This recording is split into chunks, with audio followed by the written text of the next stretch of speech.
Hi guys, how are you? Are you good? I welcome you again to my YouTube channel. Once again, my name is Perry and I am the Hustle Teacher. Today we shall discuss about Saudi Arabia.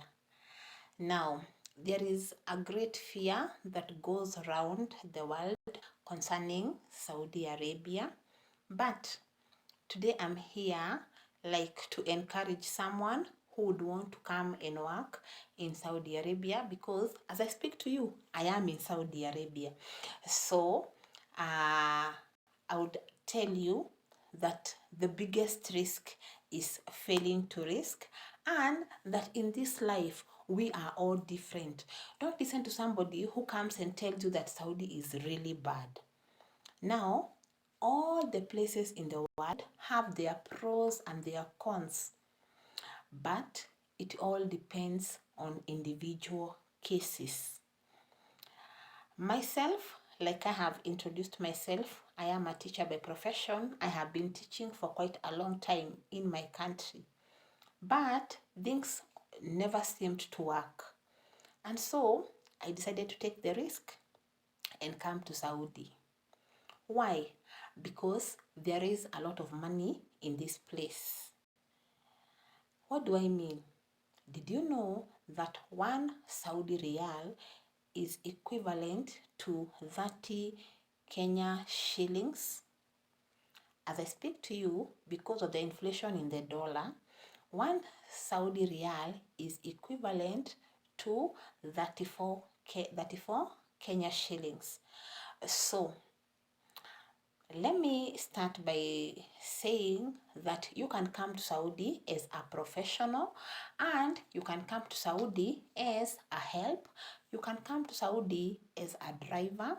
You can come to Saudi as a groundsman, who they call florist, and you can come to Saudi to do any other thing like receptionist.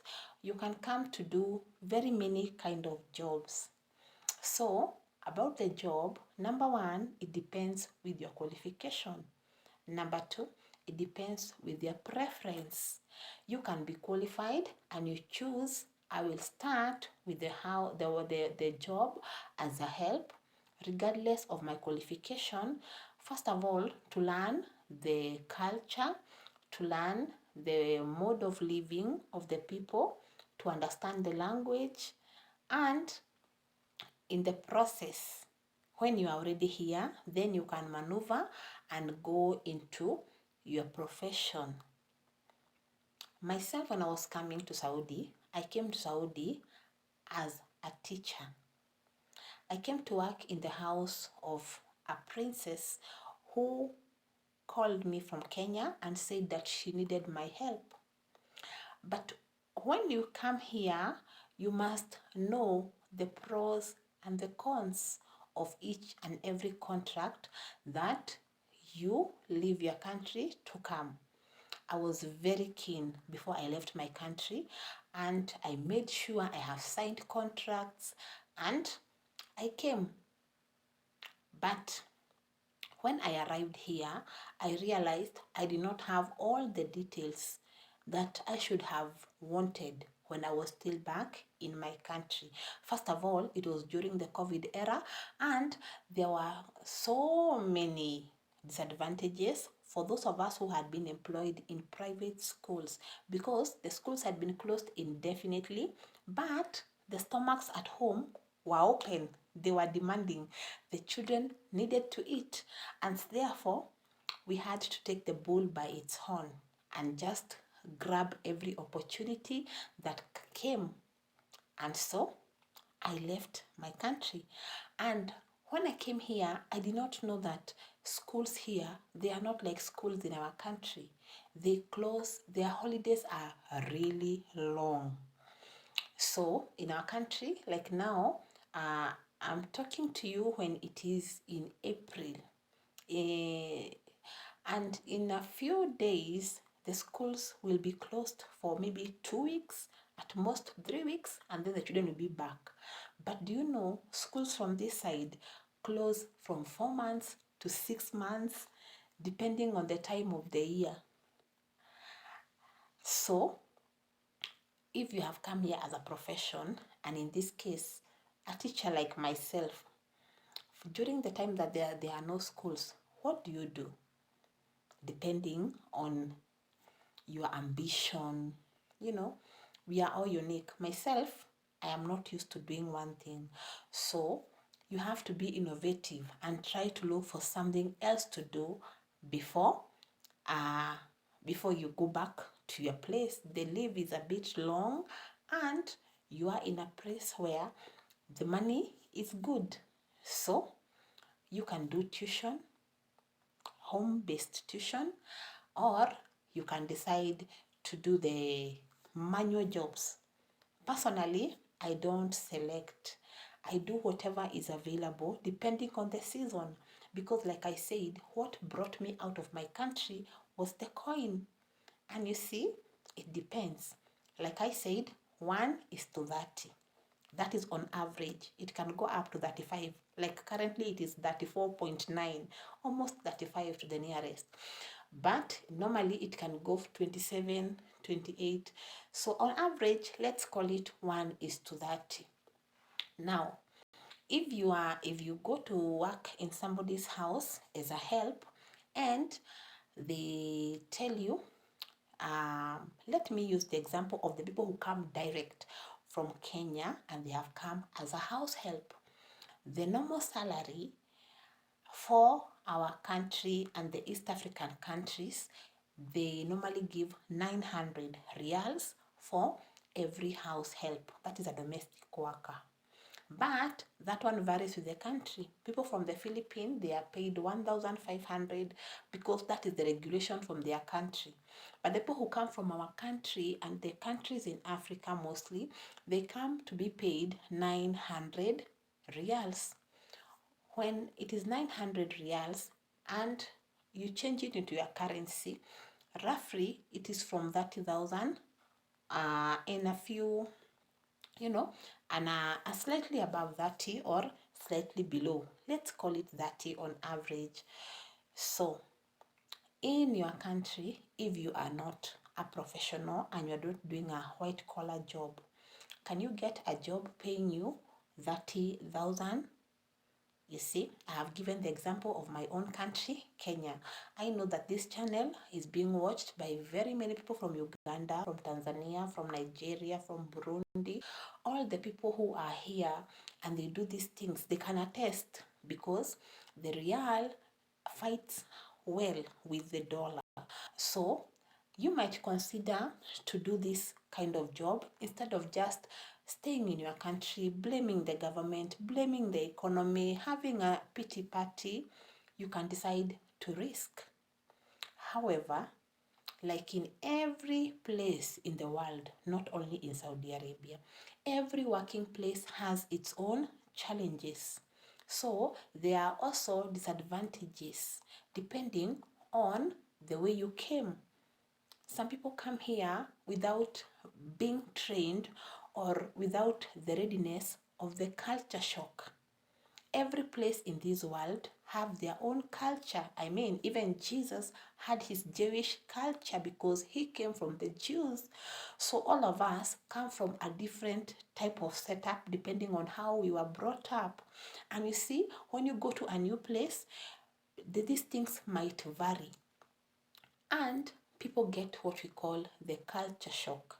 I would advise before you come in, ensure that you do a research, not only for Saudi, even for those of us who would like to go to America with the green card, those of us who would like to go to Canada, to go to the UK, before you leave your place, can you do a thorough research?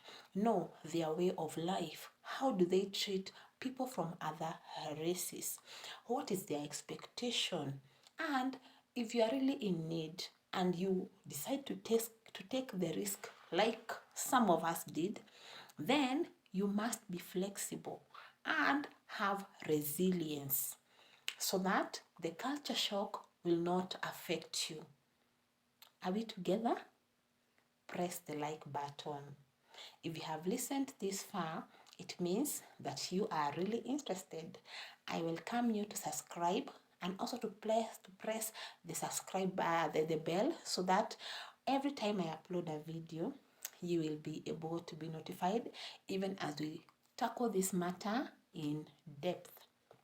So, like I was saying, the first thing you are supposed to do when you decide to come to this place is to undergo training. Why must I go for training and I am coming to do something manual, like a house help? I mean, I've been doing work in my house. Now, these people, they are a bit advanced compared to some countries in Africa. Let's talk about even the equipment that they normally use. They may be different from what we are used to. I mean, in some of our countries, like in my country, if I come from a rural area, when it comes to lighting the fire, it is not every home that has the gas cooker. Some of us even have other ways of preserving food from spoiling. But you see here, the weather is really hot in most cases, so you discover that every home, they must have a fridge. It is as common as having a spoon, you see.